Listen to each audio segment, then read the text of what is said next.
¿Qué tal?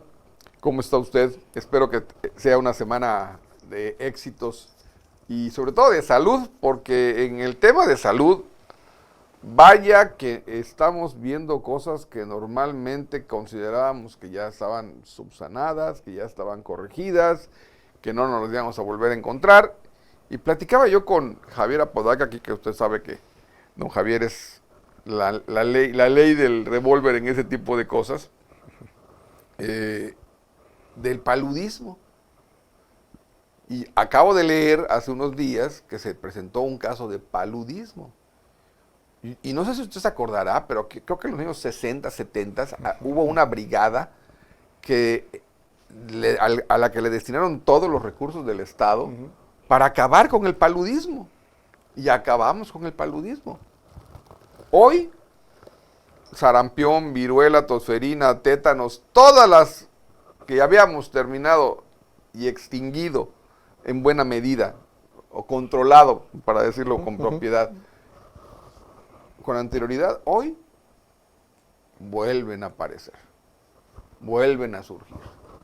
¿Qué estamos haciendo mal, Javier? Antes que nada, un saludo a todo el público y gracias por la participación, por la invitación a participar en estas reflexiones.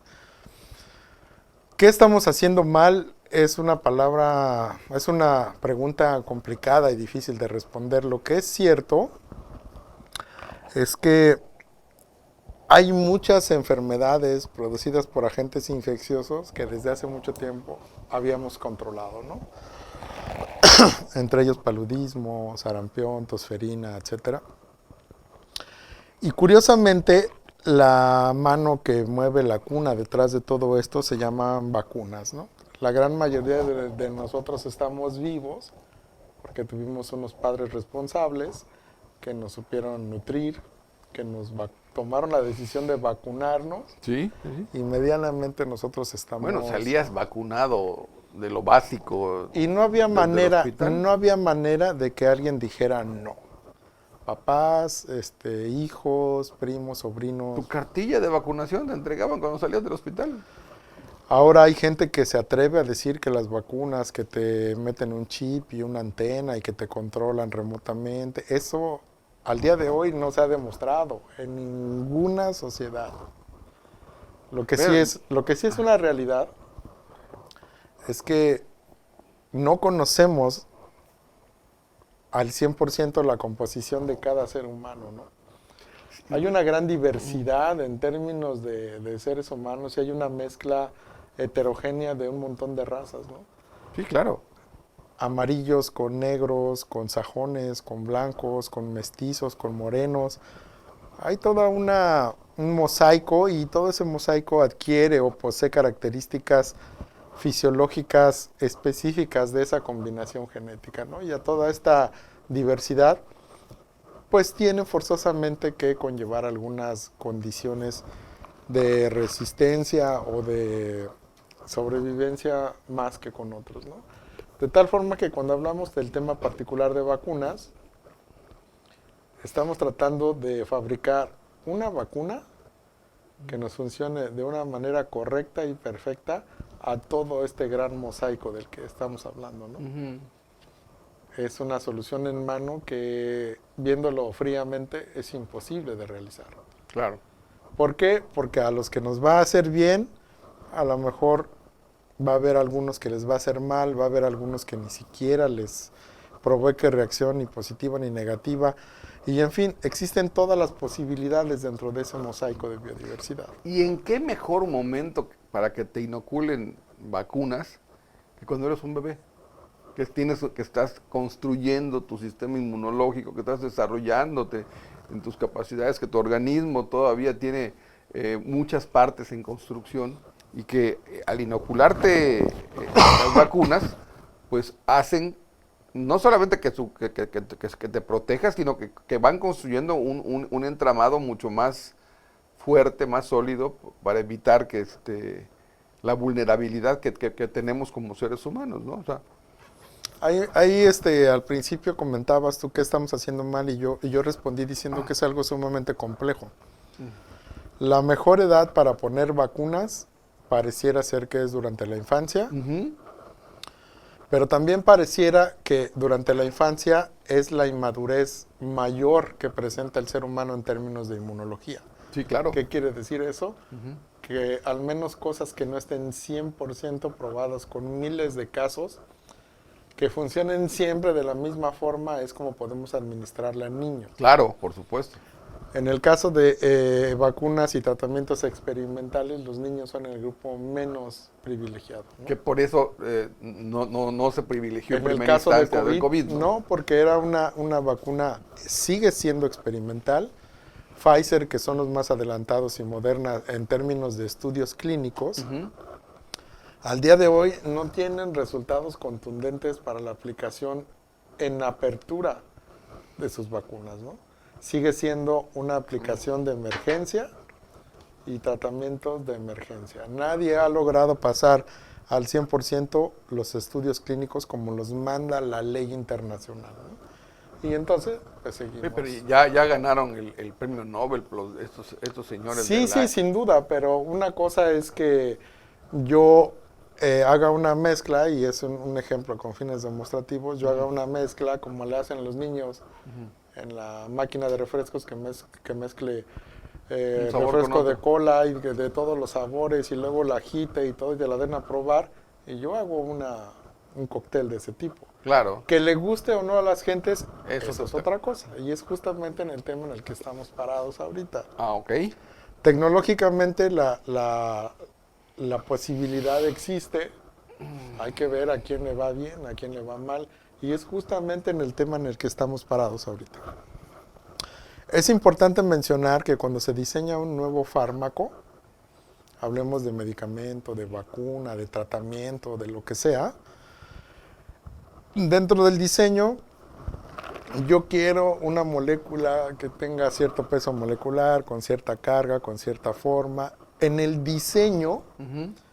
yo puedo encontrar cierta resistencia que tal vez no existe en la naturaleza. Yo voy y me tomo un té de manzanilla y yo sé que me cura el dolor de estómago, ¿no? Claro.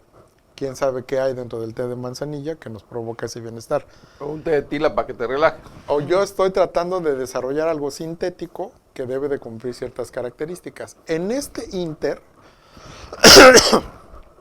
sabemos perfectamente que las vacunas sobre diseño, como todas o la gran mayoría de las que tenemos actualmente, tienen un riesgo. ¿Por qué? Porque en el diseño está el riesgo. ¿Cuántas veces nos hemos equivocado al escribir una frase? ¿Cuántas veces nos hemos equivocado al seguir una ruta con el GPS?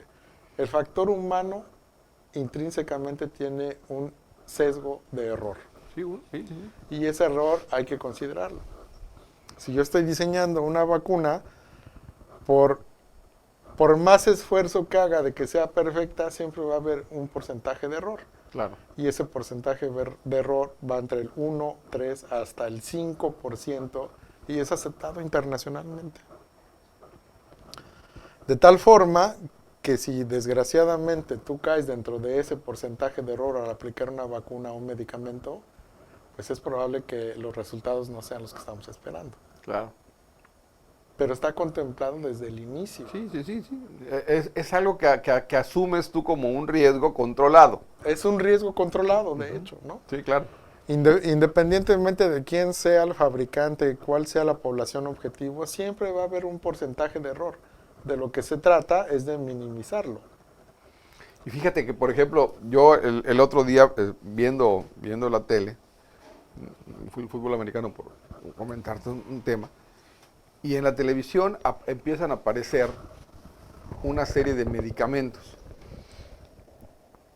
Y yo veo que es un tema de cómo funciona la sociedad, ¿no? Y en Estados Unidos tienen la obligatoriedad de poner abajo la leyenda: este medicamento puede producir en algunos pacientes esto.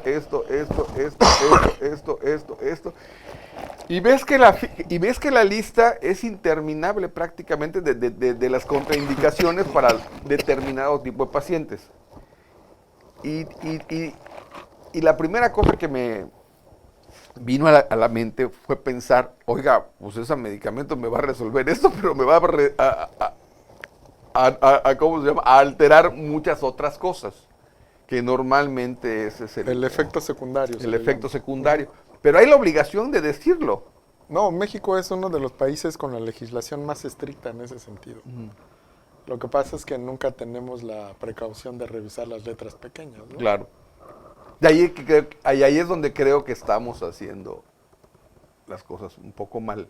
Tenemos un problema básico. Existe la tendencia a nivel internacional del crecimiento potencial con algunas pocas elementos a discutir de una población que niega la existencia de la protección al vacunarse. Estos grupos antivacunas han crecido en el mundo, al igual que no quieren transgénicos en los alimentos. O sea, una gente demasiado purista que si en términos estrictos estamos hablando de protección al ser humano, pues no podrían ni siquiera ni respirar, ¿no? Hay contaminación en el agua, hay contaminación en el aire que respiras, hay contaminación en la tierra donde producen los... En los alimentos que comes.